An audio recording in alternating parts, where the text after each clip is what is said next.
Le livre d'Anaël. Préface du grand rabbin de France. Si, comme le lecteur de ce livre, je n'avais pas connu Anaël, je me poserais beaucoup de questions. Existe-t-elle vraiment?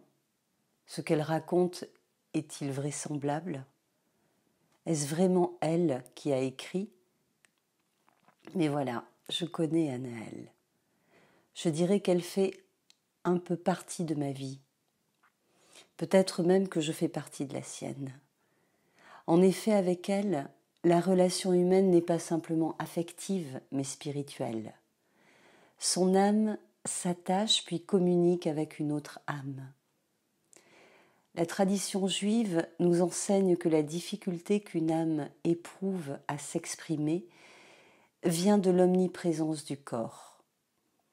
La matière constitue un obstacle à l'éclosion de la spiritualité.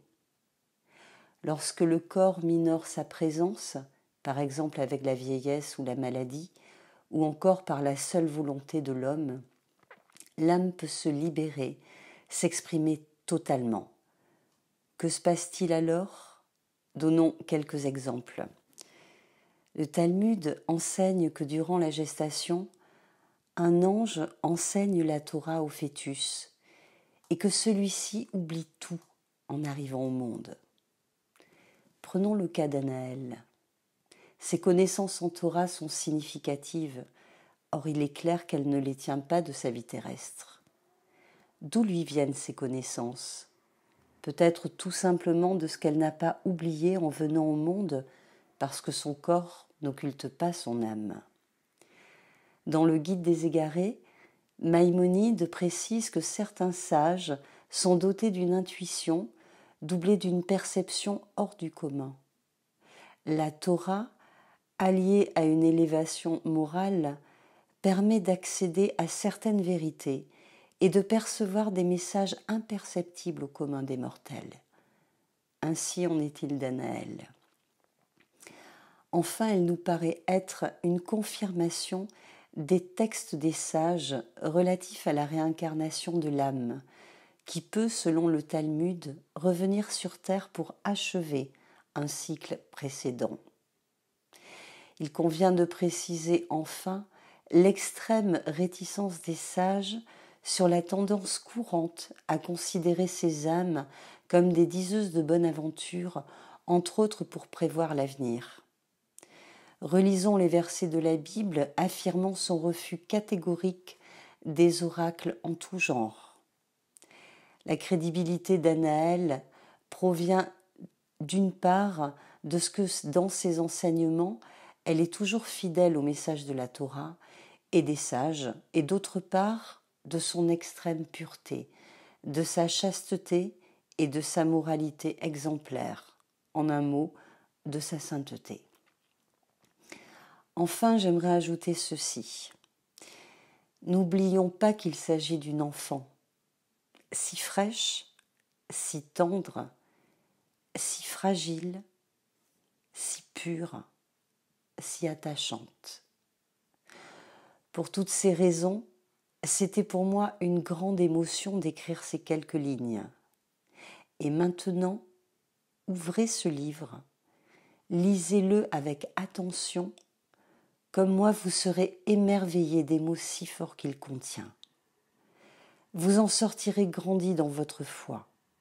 C'est la mission d'Anaël, sanctifier le nom divin et dire aux hommes de notre temps que Dieu existe et qu'avec une petite fille de 8 ans, on peut mieux s'en apercevoir.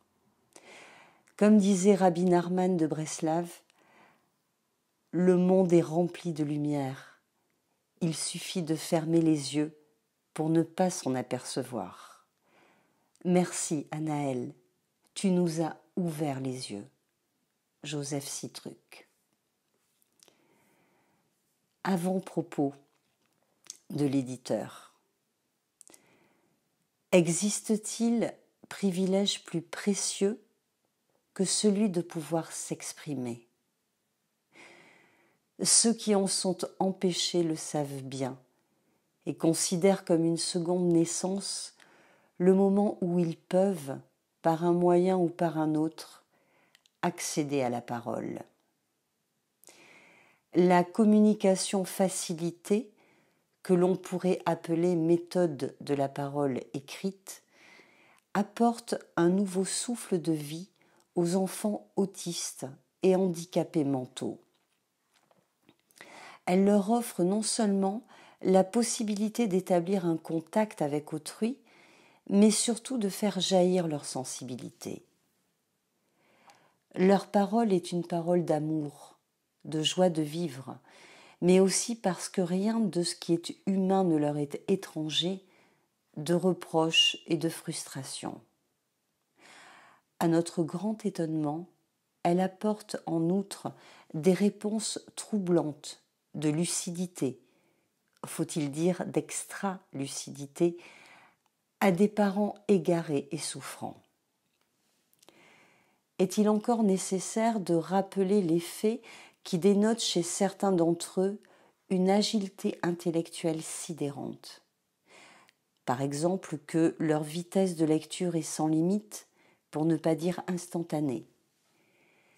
Ils sont capables de photographier une page et de la restituer dans son intégralité, sans erreur ni oubli. Ils peuvent, sans l'ombre d'une difficulté, additionner, multiplier des nombres aussi grands soient-ils. Quant à leur paysage spirituel, il rejoint les livres saints que pourtant ils n'ont jamais lus, pas plus que la plupart de leurs tuteurs. Ils sont comme enfermés dans une chambre obscure et malgré cela ils voient. Anaël, 8 ans, est une de ces enfants extraordinaires. Née de parents juifs religieux, soutenue par sa foi et une étonnante clairvoyance, elle monte et descend les escaliers qui vont de la terre au ciel, à la manière des anges de Jacob. Son livre est un cheminement, car cet enfant, qui ne marche pas, a traversé les affres d'une maladie incurable.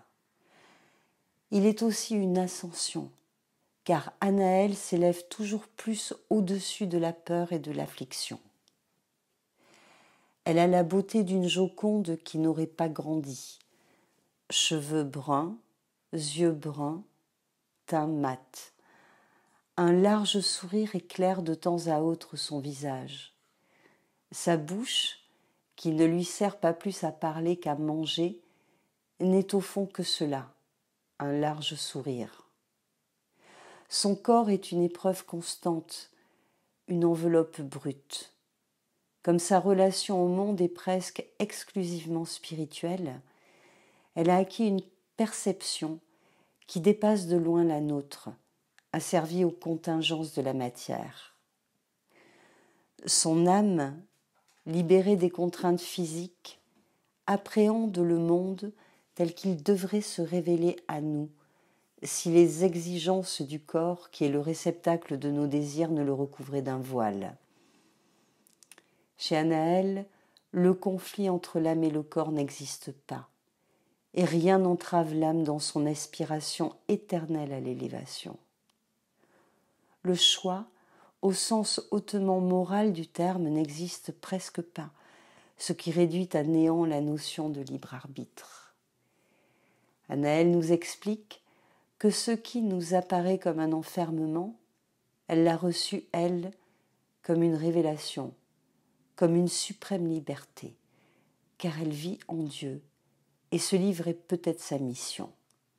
C'est en tout cas un message d'amour et de vérité, un appel de Dieu aux hommes. Cet enfant, qui est bien de ce monde, est, comme nous tous, issu de l'autre, mais n'a rien oublié de la parole de son origine. Elle raconte sa vie antérieure et se réfère au Talmud et à la Torah avec une érudition digne des plus grands maîtres. Il n'est pas jusqu'au grand rabbin de France qui ne s'écrie « Une Torah dans un corps humain ». S'il y en avait un, je citerai le nom d'Anaël. Une main humaine capable de dire ce qu'une main céleste a dicté aux hommes. La Torah est une Torah de vie et cet enfant en est la preuve. Tout le rouleau est contenu en elle. elle est à elle seule une Torah vivante, avec des yeux et un sourire. Le livre d'Anaël est loin d'être seulement un témoignage brut.